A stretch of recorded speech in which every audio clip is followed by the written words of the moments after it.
I would like to, as they say in the Senate, revise and extend my remarks. On Monday, I asked you to consider how stupid the new Florida law is that repeals Disney's special tax status in the state. I would now like to revise and extend those remarks to make the point that it is much, much stupider than I thought.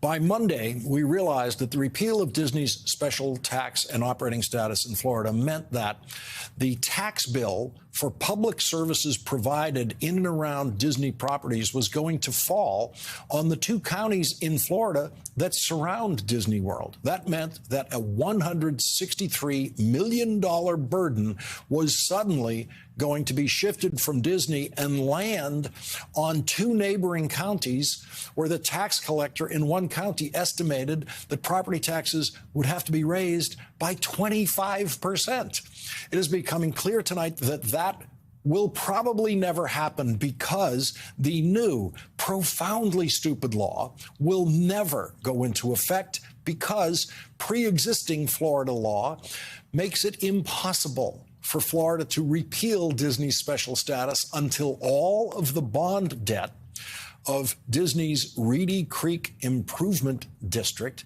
has been paid off. And the earliest that could possibly happen is 2029.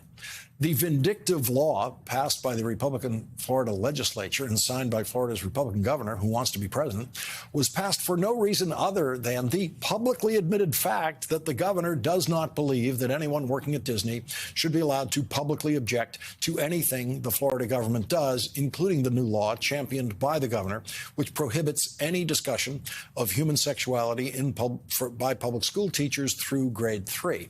The repeal of the existence of the Reedy Creek Improvement District, which is the entity that Disney runs in order to administer its properties in Florida, will not take place for another year. That's the way the law is written. It doesn't take effect for another year. In that year, Florida's governor is now hoping that everyone forgets about this profoundly stupid law because the Florida legislature will surely at some point be forced to quietly repeal it, if that can be done quietly. And that's not just because it would dramatically increase property taxes around Disney World. It is because the law illegally violates a contractual promise made by the state of Florida in establishing the Reedy Creek Improvement District in 1967 when Disney began building Disney World.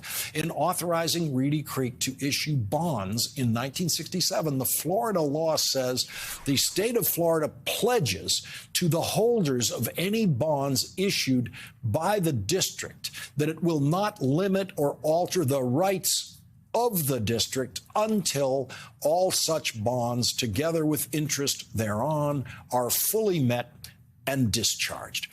Reedy Creek currently has $1 billion in bond debt. That $1 billion in bond debt would also become the burden of the neighboring counties if the anti-Disney law went into effect. But the law is unconstitutional, both in the state of Florida and in the United States. Florida's Constitution and the United States Constitution do not allow governments to enter into contracts that they then simply revoke by passing a new law.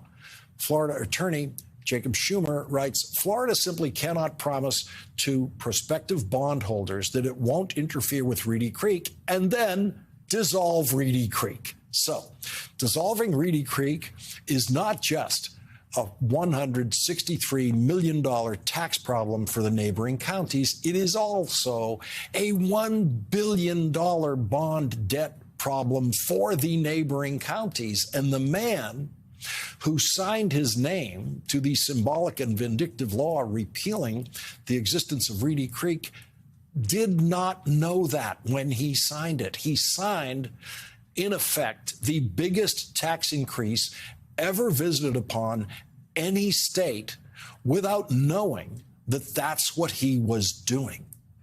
Governing does not get stupider than that.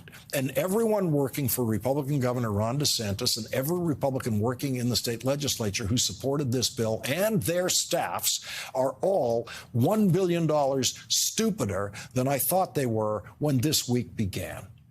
Jeff Brandes is a Republican state senator from St. Petersburg who opposed this legislative attack on Disney. He said this was shock and awe from the governor. Now it's time for the governor to be shocked and awed by his $1,163 million tax increase on Florida taxpayers. He will always have it on his record that he wrote such a profoundly stupid tax law, signed it into law. But the buffoons in the Florida legislature will, at some point next year, have to repeal it. The rank stupidity of it all, by all of them, should never be forgotten.